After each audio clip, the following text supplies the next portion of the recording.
कहते हैं कि पति के बिना एक औरत की जिंदगी कागज के फूल की तरह होती है।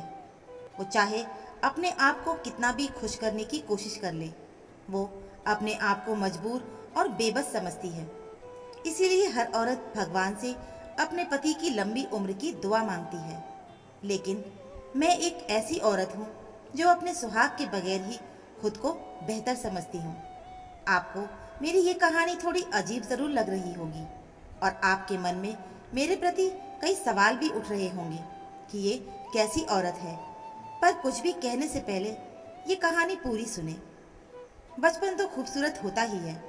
मैं पैदा होने के बाद अपने बचपन को बड़े खूबसूरत अंदाज में जी रही थी, क्योंकि मैं अपने माँ बाप की इकलौती बेटी थी। मेरा कोई भाई नहीं था। मैं अपने माँ बाप की पहली संतान थी, इसीलिए बच गई। वरना मेरे पिता को पता चलता कि मेरी माँ के पेट में मैं एक बेटी हूँ, तो कब का मेरे इस दुनिया में आने से पहले ही मेरी माँ के पेट में ही वो मुझे मार डालते। पर पहली औलाद होने की वजह से मैं इस दुनिया में आ गई। मेरे पैदा होने पर माँ तो बहुत खुश हुई, पर मेरे पिताजी के चेहरे का रंग उड़ गया था, क्योंकि मैं एक बेटी थी। ये बातें मरने से पहले मेरी माँ ने मुझे बताई थी, क्योंकि वो मेरे पापा के रवैये से वाकिफ थी और मुझे सच्चाई से अवगत कराना चाहती थी। इसीलिए मेरे पैदा होने के बाद जब भी मेरी माँ पेट से होती, मेरे पिताजी पेट में बच्चे की जांच करवाते कि ये बेटी है या बेटा। शायद हर बार मेरी माँ के पेट में बेटी ही रहती थी, इसीलिए मैं अपने माँ बाप की इकलौती औलाद रह गई। जब मैं 14 साल की थी, माँ की तबीयत बिगड़ने लगी। एक दिन अचानक मेरी माँ ये दुनिया छोड़कर चली गई। पिताजी ने दूसरी शादी कर ली। मेरी सौतेली माँ मेरे घर आई। हर सौतेली माँ बुरी नहीं होती, मैं मानती हूँ, पर मेरी जो सौतेली माँ थी वो बहुत ही बुरी थी। बाप तो नफरत करता ही था, सौतेली माँ भी मुझसे नफरत करती थी। अभी मैं जवानी की दहलीज पर कदम रखने ही वाली थी कि इन दोनों ने मेरी शादी मुझसे काफी बड़े आदमी से करवा दी। फिर भी मैंने अपने से बड़े उम्र के आदमी से शादी कर अपने आप में ही समझौता कर लिया। मैंने सोचा कि क्या हुआ, मेरे पति मुझसे बड़े हैं, पर अगर उनके विचार अच्छे होंगे तो सब कुछ अच्छा हो जाएगा। इसी सोच विचार के साथ मैं ससुराल आई। मैं दिखने में बहुत खूबसूरत थी और शादी की लाल जोड़े में मेरी खूबसूरती और निखर गई थी।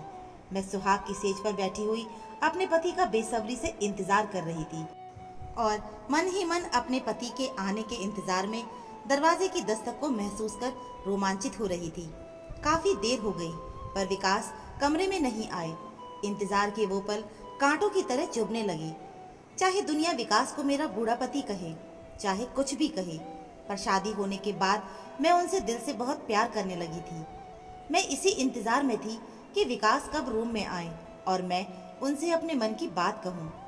इंतजार की घड़ियां लंबी हो रही थी और मेरा मन बेचैन हो रहा था कि आखिर और कितना इंतजार करूं। काफी रात हो चुकी थी कि तभी अचानक दरवाजे पर दस्तक हुई। आवाज सुनकर मैं सहम गई।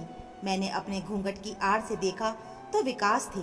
बरसों बाद मैं अपने जीवन में किसी अपने को महसूस करने वाली थी, क्योंकि माँ के गुजर जाने के बाद अब मुझे कोई अपना नहीं लगता था। बस बचपन से यही सोचती थी कि जिस इंसान से मेरी शादी होगी मैं उससे बहुत प्यार दूंगी और वो भी मुझसे बहुत प्यार करेगा और मुझे अपना समझेगा। अभी मैं यही सोच रही थी कि तभी विकास ने झटके से मेरा घूंघट उठाया। मैं डर गई। वो मुझसे कहने लगे, पहले तुम ये बताओ कि तुम इतनी खूबसूरत हो तो तुम्हारे कितने यार हैं। अपने पति के मुंह से ये सब सुनकर मैं बिस्तर से उठ खड़ी हुई और कहने लगी, भगवान के लिए ऐसा ना कहें। क्या खूबसूरत होना बुरी बात है? विकास ने कहा, नहीं, बुरी बात नहीं है, पर तुम जितनी ही खूबसूरत हो उतना ही मैं बदसूरत हूँ। फिर भी तुमने मुझसे शादी क्यों की? मैंने कहा, क्योंकि मेरे घर वालों ने आपसे मेरी शादी करवा दी है, तो मैंने कर ली। विकास ने कहा, नहीं, मैं मान नहीं सकता। तुम्हारा जरूर किसी लड़के से चक्कर होगा, तभी तुम्हारे घर वालों ने जल्दी से मेरे जैसे इंसान से तुम्हारी शादी कर दी। मैं अपने पति के पैरों पर गिर गई और कहने लगी, नहीं, ऐसा कुछ नहीं है, मैं आपसे बहुत प्यार करती हूँ। मेरे लाख समझाने के बाद भी मेरे पति मेरी बातों को मानने को तैयार नहीं थे। वो तेज आवाज में चिल्ला रहे थे। चिल्लाने की आवाज सुनकर मेरी सासू माँ दौड़ते हुए कमरे में आई। मैंने जल्दी से दरवाजा खोला और रोते हुए उनके पैरों पर गिर गई। और अपने पति विकास की सारी बात अपनी सासू माँ को बताई। मेरी सासू माँ बहुत अच्छी थी। उन्होंने विकास को बहुत समझाया, पर उन्होंने किसी की एक ना सुनी। वो बस चिल्ला रहे थे कि ये औरत बदचलन है। दरअसल विकास एक नशेड़ी किस्म का आदमी था और नशेड़ी लोगों के बीच उनकी संगति थी। उन्हीं लोगों में से किसी आदमी ने मेरे कमरे में आने से पहले ही उन्हें भड़का दिया था कि तुम्हारी बीवी बहुत खूबसूरत है, ज़रूर उसमें कोई कमी है, वरना वो तुम जैसे इंसान से कभी शादी नहीं करती। उसने अपने घर वालों से एक बार भी विरोध नहीं किया और तुम जैसे इंसान से शादी करने को तैयार कैसे हो गई? ज़रूर दाल में कुछ काला है। यही बातें विकास के दिल में बैठ गईं और वो मुझसे नफरत करने लगा। वो सुहाग रात तो किसी तरह बीत गई। अब हर रात विकास शराब पीकर आते, मुझे खरी खोटी सुनाते। उसके बाद अपनी शारीरिक ज़रूरत पूरा करके मुझे अपने रूम से बाहर निकाल देते। मैं हर रात इस दर्द को बर्दाश्त करती। कभी कभी मन में आता, ऐसी ज़िंदगी से तो अच्छा है मैं मर जाऊं। मेरे दिन कुछ इसी तरह ही गुजर रहे थे कि एक दिन मुझे पता चला कि मैं माँ बनने वाली हूँ। माँ बनने की खबर सुनकर मेरे चेहरे के ही रंग उड़ गए, क्योंकि विकास जैसे पिता की छाँव में मैं अपने बच्चे को जन्म दूं, उसकी ज़िंदगी खराब नहीं करना चाहती थी। मैंने अपनी सासू माँ से इस बच्चे के एबॉर्शन के बारे में बात की। मेरी सासू माँ ने एबॉर्शन करवाने से मना कर दिया, पर मैं मानने को तैयार नहीं थी। इसीलिए मैं अकेले ही हॉस्पिटल चली गई। हॉस्पिटल जाने के बाद डॉक्टर ने एबॉर्शन करने से साफ मना कर दिया, क्योंकि बच्चा मेरे पेट में अब 4 महीने से ज़्यादा का हो गया था और मेरी जान को खतरा था। ये सुनकर मैं बहुत रोई, क्योंकि मुझे ये बच्चा इस दुनिया में लाना ही नहीं था, पर शायद नियति को कुछ और ही मंजूर था। हॉस्पिटल से आते वक्त रास्ते में मेरी मुलाकात एक ऐसे शख्स से हुई जिसे देखने के साथ मानो मेरी दुनिया ही बदल गई। बरसों बाद मयंक को देखते ही मेरे चेहरे का रंग खिल गया। मयंक मेरी क्लास में पढ़ने वाला मेरे बचपन का दोस्त था। उसी टाइम हम दोनों की दोस्ती हुई थी। ये दोस्ती अभी प्यार में बदलने ही वाली थी कि मेरी सौतेली माँ और मेरे पिता ने मेरी शादी करवा दी। मेरी और मयंक की नज़रें जब आपस में मिली तो हम दोनों एक दूसरे को कुछ वक्त देखते ही रह गए। मयंक ने मुझसे कहा, अंजलि तुम यहाँ पर क्या कर रही हो? सुना था तुम्हारी शादी हो गई है, और तुम्हारे पति कहाँ हैं? वो साथ में क्यों नहीं आए? मयंक के ये सवाल पूछते ही मेरी आंखें डबडबा गईं। मेरी आंखों से आंसू अपने आप ही छलकने लगे। मयंक ने अपने हाथों से मेरे आंसू पोंछे और कहा, अंजलि तुम रो क्यों रही हो? क्या बात है, बताओ। अच्छा चलो हम कहीं बैठकर बातें करते हैं। मुझे भी अपने दिल की बात किसी को बतानी ही थी। इसीलिए मैं मयंक के साथ एक छोटे से होटल में चाय पीने के बहाने चली गई। मैंने मयंक से अपनी पूरी आप बीती बताई।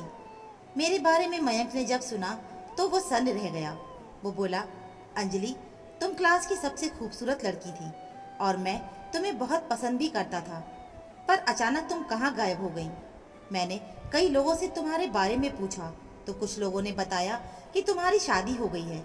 तुम्हारी शादी की खबर सुनकर मेरे सारे अरमान चकनाचूर हो गए थे। मैं टूट गया था और मेरा पढ़ाई में मन भी नहीं लग रहा था। इसीलिए मैं विदेश चला गया। अभी कुछ दिन पहले विदेश से अपने गांव लौटा हूँ। पर अंजलि तुम्हारे साथ इतना सब कुछ हो गया, तुम कैसे बर्दाश्त कर रही हो? मैंने कहा, क्या करूँ, ये सब बर्दाश्त करना मेरी मजबूरी हो गई है। अच्छा मयंक, अब मुझे लेट हो रहा है, मैं घर चलती हूँ। मयंक ने मुझसे पूछा, अच्छा तुम्हारा घर कहाँ पर है? तुम रहती कहाँ पर हो? मैंने मयंक से कहा, जानकर क्या करोगे? अगर कभी भूले भटके तुम मेरे घर आ गए तो मेरे पति को तो जानते ही हो, वो बेवजह मुझ पर शक करते हैं और तुम्हें देखने के बाद तो उनका शक यकीन में बदल जाएगा। इसीलिए जाने दो, अब मैं जा रही हूँ। मयंक ने कहा, रुक जाओ अंजलि, मैं तुमसे वादा करता हूँ मैं कभी नहीं आऊँगा, पर फिर भी बता दो कि तुम रहती कहाँ पर हो। मैंने उसे अपने ससुराल के गांव का नाम बताया। मेरे गांव का नाम सुनते ही मयंक चौंक कर बोला, क्या तुम्हारी शादी मेरे गांव में हुई है? अच्छा, तो तुम्हारी शादी उसी विकास से हुई है जो शराब पीकर सड़क पर लेटा हुआ मिलता है। उसके शराब पीने से उसकी माँ बहुत परेशान रहती है, क्योंकि उसकी शादी नहीं हो रही थी और तुम्हारे घर वाले ने उस शराबी विकास के पल्ले तुम्हें बांध दिया। तुम्हारे साथ बहुत बुरा हुआ। अच्छा अंजलि, जाते जाते अपना मोबाइल नंबर दे दो, कभी कभी फ़ोन पर तुमसे बातें हो जाएंगी। मैंने मयंक को नंबर दे दिया और एक रिक्शे में बैठकर अपने घर आने लगी। घर आते ही मैंने जो मंजर अपनी आंखों के सामने देखा, उसे देखने के बाद मैंने एक गहरी सांस ली। मैंने देखा मेरे घर पर भीड़ इकट्ठा थी। मुझे देखते ही मेरी सासू माँ मुझे पकड़कर रोने लगी। मैंने अपनी सासू माँ को संभाला। समाज और लोकलाज की वजह से मैंने भी 2 आंसू बहा दिए। पर मैं सच बताऊं तो मुझे विकास जैसे पति के मर जाने पर जरा भी गम नहीं था। मेरे पति विकास अब इस दुनिया से जा चुके थे। शायद ज्यादा शराब पीने की वजह से उनकी किडनी फेल हो गई और वो मर गए। विकास का अंतिम संस्कार होने के बाद मैं अपने आप को पहले से ज्यादा बेहतर समझ रही थी। पति का अंतिम संस्कार होने के बाद मैं अपनी सासू माँ के साथ रहने लगी। मयंक का घर मेरे घर के कुछ ही दूरी पर था। मयंक रिश्ते में मेरा देवर लगता था। वो शाम को टहलते टहलते मेरे घर आ जाया करता। मेरी सास उसे देखकर बहुत खुश होती थी।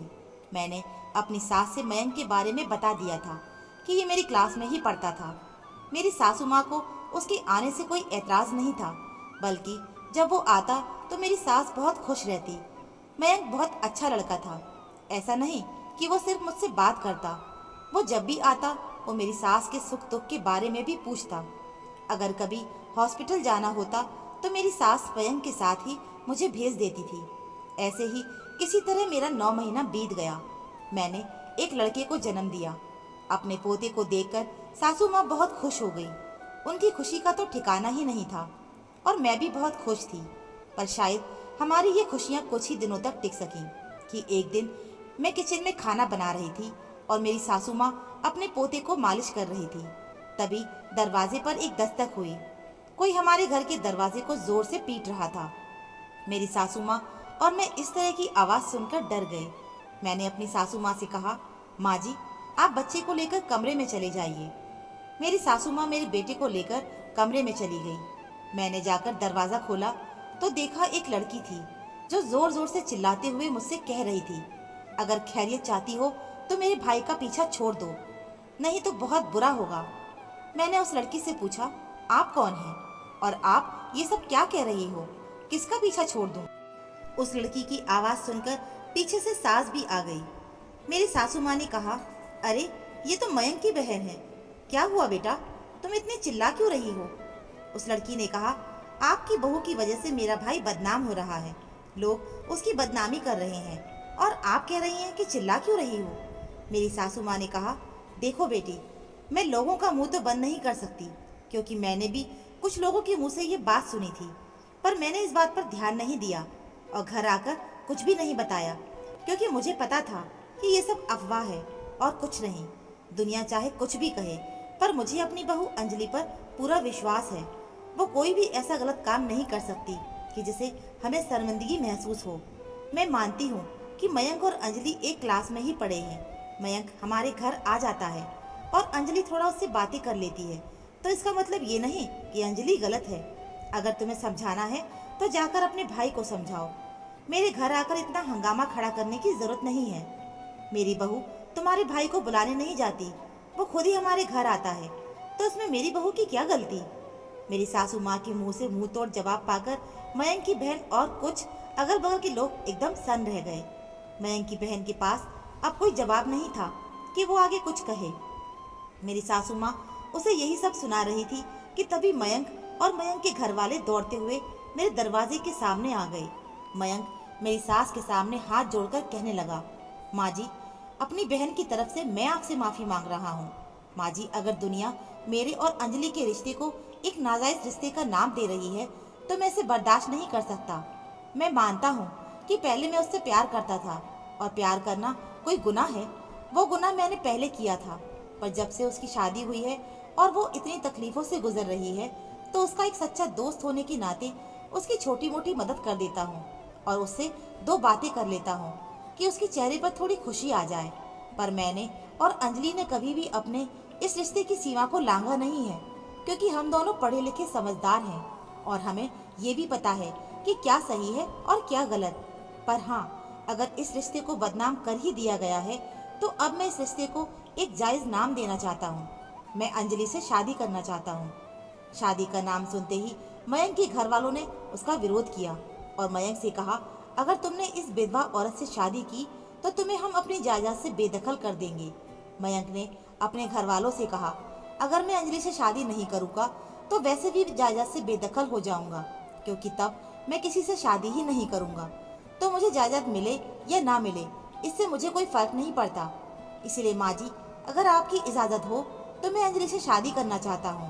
पर मैं मयंक के इस फैसले से सहमत नहीं थी, क्योंकि मेरे सामने मेरा नन्हा छोटा बच्चा था और मुझे उसके बारे में भी सोचना था।